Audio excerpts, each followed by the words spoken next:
What if redemption began with silence? A silent voice isn't just a coming-of-age anime. It's a mirror held up to guilt, bullying, disability, and the fragile threads that connect us. This is the story of Shoya Ishida, a boy who once made someone's life unbearable, and years later seeks forgiveness from the very person he hurt. Shoko Nishimiya, a deaf girl who tried to be heard in a world that only saw her as different. But this film isn't about heroism.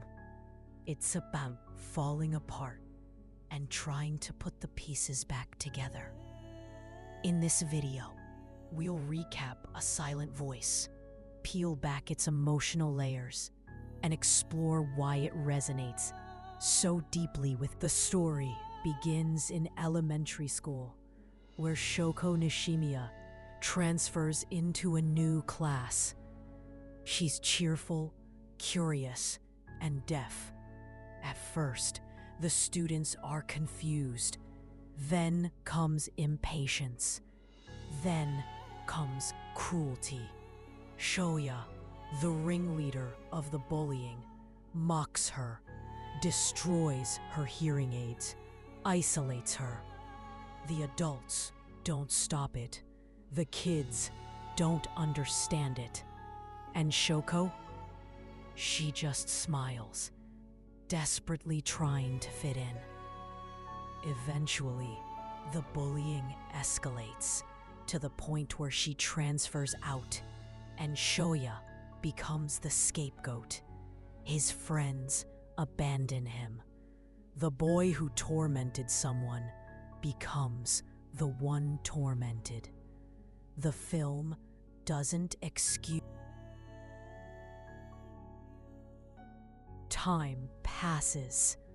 Shoya grows older, but he doesn't grow lighter.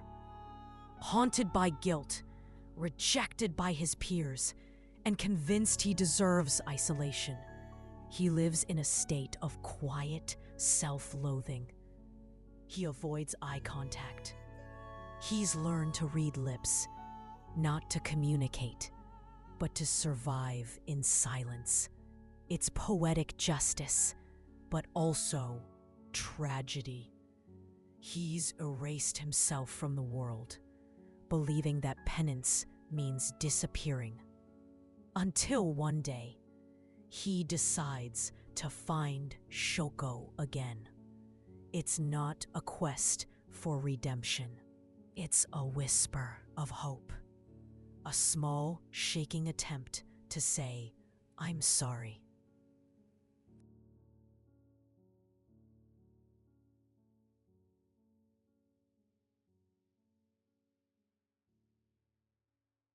Their reunion is awkward, quiet, and raw. Shoko is surprised. She's still kind, still smiling, but she too carries scars. The years haven't healed her. If anything, they've deepened the silence between her and the world. Shoya starts to spend time with her. Slowly, painfully, they begin rebuilding something. If not friendship, then understanding. But the past lingers. Old classmates resurface. Resentments spark. Some still blame Shoya. Others blame Shoko for being different. The beauty of A Silent Voice is in these small, quiet moments. Glances, gestures, hands shaking as they sign. Forgiveness doesn't come in a speech. It comes in trembling fingers.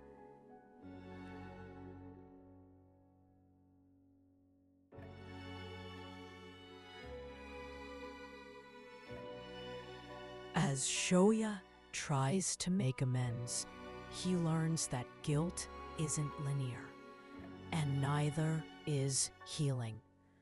Some people forgive, others cling to the past.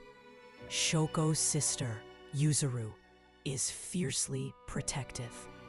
Their mother is cautious. Shoko, meanwhile, begins to blame herself. The kindness that defined her becomes her burden. She thinks she's the problem, that her deafness ruined lives. This is where the film hits its emotional core.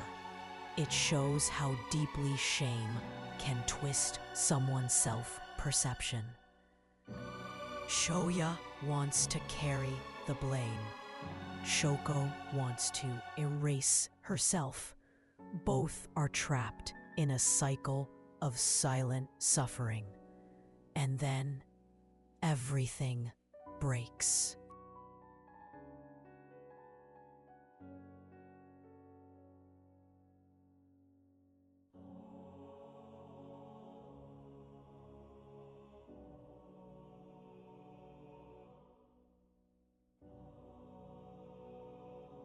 After a series of painful confrontations and emotional spirals, Shoko tries to end her life. The scene is devastating, not because it's dramatic, but because it's quiet. Shoya arrives just in time, risking his own life to save hers. In that moment, their roles reverse. She's the one lost in silence. He's the one who reaches in.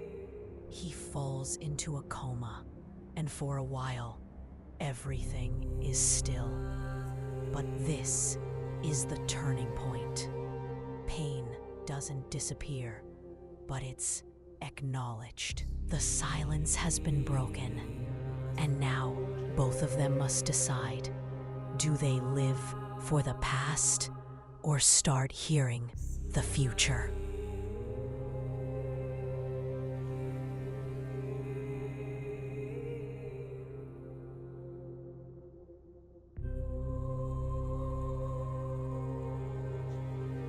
Shoya wakes up. The world hasn't changed, but he has. He opens himself to connection, finally facing his classmates, accepting their flaws, and forgiving himself, not for what he did, but for giving up on life. He takes Shoko to the school festival.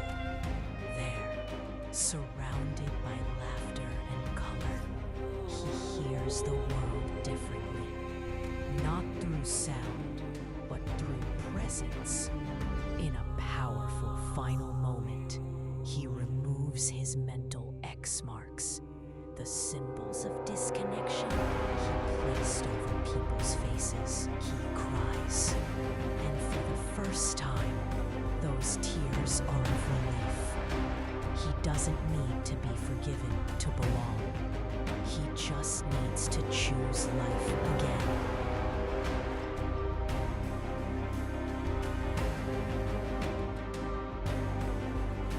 His silent voice isn't about disability. It's about empathy.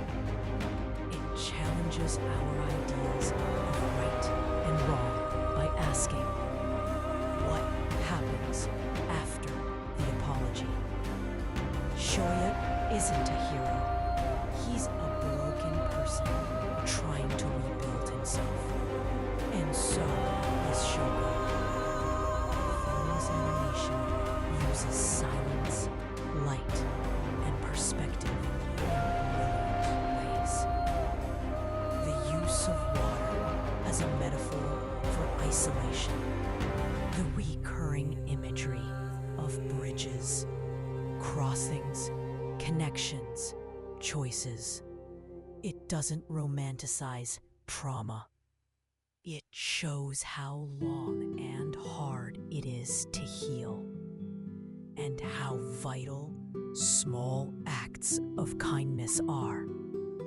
In a world that screams, a silent voice teaches us. Shoya and Shoko don't fall in love. They don't fix everything, but they begin again. and that's enough. Their story reminds us that mistakes don't define us, that connection takes effort, that silence isn't emptiness, it's space waiting to be filled with something real. The film doesn't end with fireworks. It ends with presence, with footsteps, with a decision to live and to face the world together. If you ever felt alone, invisible, or weighed down by the past, a silent voice is telling you this: you're still here.